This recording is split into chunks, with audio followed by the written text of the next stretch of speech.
On invite les gens à venir signer.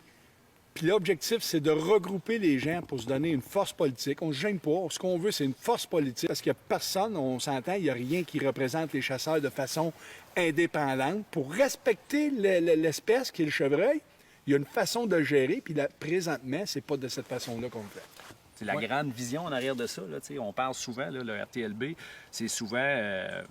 il y a un mythe qui entoure ça. Là. Ah, c'est pour les chasseurs de cornes. Pas du tout. Pas du tout. Loin de là. Moi, le premier, dans les dernières années, j'ai récolté un mâle mature. C'est arrivé par pur hasard cette année. J'ai l'impression que c'est un cadeau RTLB.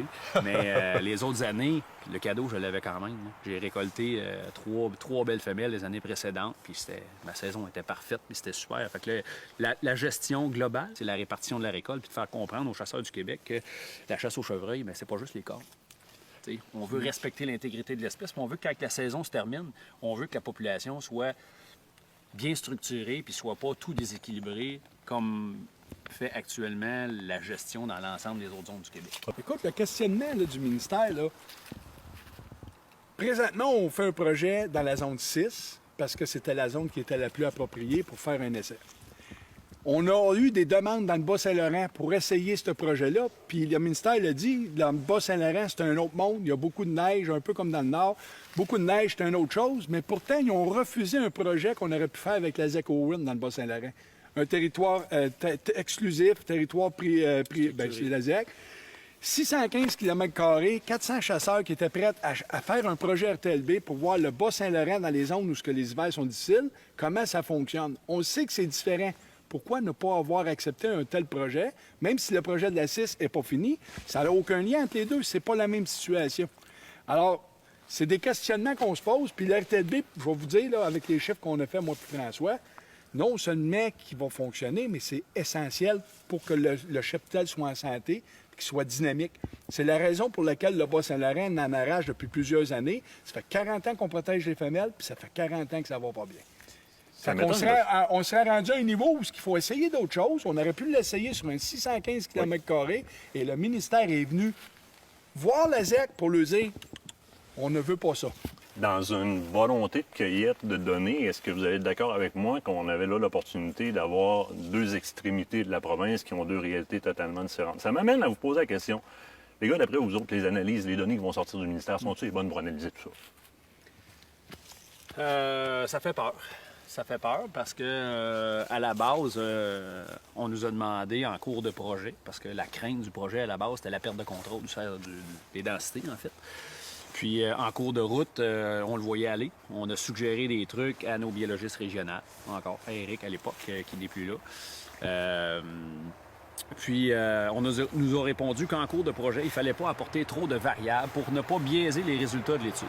On vit le nouveau plan de gestion qui a apporté une multitude de changements majeurs qui, tant qu'à moi, vont biaiser également le projet RTLB. Ah, c'est important ce que tu dis là, très important. On pouvait pas proposer de nouvelles idées pour contrôler les densités, mais là, on arrive avec un plan de gestion qui vient modifier un paquet de trucs, dont 2 serres dans 2 zones différentes. Donc, on vient possiblement augmenter la pression de chasse dans zone 6. Ça, c'est un facteur qui est non négligeable.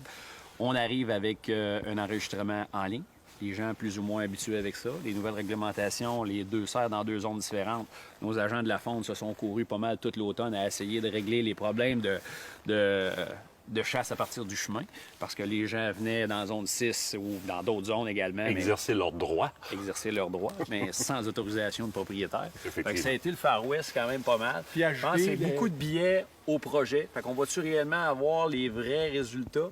Je veux juste comme recapper là, le petit bout qui est hyper important dans ce que tu viens de dire, puis qui, moi, me touche beaucoup. Je suis très analytique. J'ai une personnalité très analytique. On met en place un projet qui va recueillir des informations, donc des données que je vais analyser au bout de la ligne. Donc, c'est un laboratoire test dans lequel je dois avoir le moins de pollution possible. Et en plein sur la fin du parcours, je viens changer une des données, une donnée majeure dans le mélange, alors que j'allais avoir la finalité de mes données pour faire mon analyse. Je viens mettre 2 serres de Virginie dans 2 zones différentes, je viens changer le plan de gestion. Rajouter, Martin, que la zone 8S, qui est limitrophe à la 6 Nord et la 5 Ouest, c'est 2 mâles par chasseur dans la même zone. Fait que Puis sans RTLB, là. Fait que là, on vient dire que le RTLB, on y croit pas du tout, là. Parce qu'on non seulement on récolte pas un mâle, mais c'est 2 mâles, puis en plus, on n'a pas le 3 points de minimum d'un bord. Fait que ça fait aucun sens, ça suit pas. Les Laurentides avaient présenté avant nous une demande RTLB, mais que ça a été refusé parce que la zone là-bas ne répondait pas aux critères que le ministère exigeait pour implanter un RTLB. Puis mon autre crainte, moi, j'aurais trouvé ça vraiment pertinent. J'étais content, moi, pour l'équipe de la Faune de Québec d'avoir la chance de jouer avec une modification réglementaire comme ça, essayer d'apprendre ici au Québec sur une nouvelle gestion différente. Mais je sens pas que ce projet-là les enchante tellement. Si je regarde le nouveau plan de gestion, là, on a 2 zones limitrophes à la zone 6. Là, Luc en a parlé tantôt. Là, la 8, la 5. On vient permettre 2 mâles dans la même zone. C'est contradictoire à la zone test qu'on vient mettre. C'est assez contradictoire. Mais vous comprendrez là, qu'avec vos connaissances à vous autres, là, à la limite, vous voyez un petit peu ce qui se passe. Mais quand on entend des choses comme ça, dans le public, il y a énormément de questions qui se posent parce qu'on vient en contradiction complète. Puis il y en a une que je veux vous amener. Puis je sais que vous avez la bonne réponse, les gars, mais je veux vous entendre l'expliquer.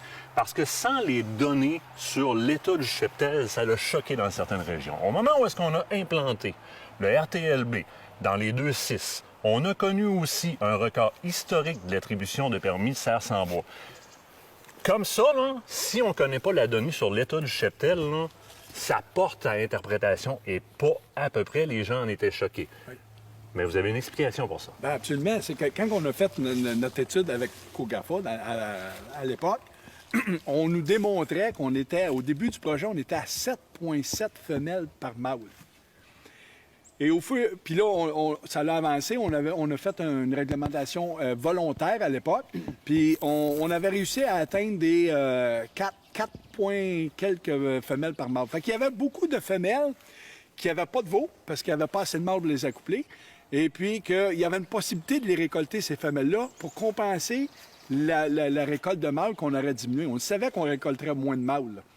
Fait qu'on pouvait compenser, les gens pouvaient récolter un gibier pareil, c'était beaucoup plus facile d'implanter. Puis après 1 an ou 2, les mâles seraient revenus en surface et le taux de succès aurait remonté rapidement. D'ailleurs, après seulement 2 ans, on est revenu à des taux normaux de récolte de mâles. Puis à la 3e année, d'après moi, on va voir les chiffres là, plus tard en janvier. Là, on s'enligne pour une année record dans la zone 6, puis c'est tous des mâles à 80 des 2 ans et demi et plus. Fait qu'imaginez la qualité de chasse qu'on a vécue. Mais là, avec ce qu'on vient de faire avec les 2 mâles dans les zones limitrophes, moi, je l'ai vu sur mes inventaires, ça commence déjà à planter. D'ici 2 ans, ça va être clair. On invite les gens à venir signer. Puis l'objectif, c'est de regrouper les gens pour se donner une force politique. On ne se gêne pas. Ce qu'on veut, c'est une force politique pour être capable d'aller parler avec les fonctionnaires et dire « Hey, c'est assez, c'est par là qu'on s'en va. Nous aussi, on a des chiffres. Nous aussi, on travaille avec des professionnels. » Fait que, ce qu'on veut, c'est que les gens se regroupent, enfin, parce qu'il n'y a personne, on s'entend, il n'y a rien qui représente les chasseurs de façon indépendante. Pour respecter l'espèce qui est le chevreuil, il y a une façon de le gérer, puis là, présentement, c'est pas de cette façon-là qu'on le fait.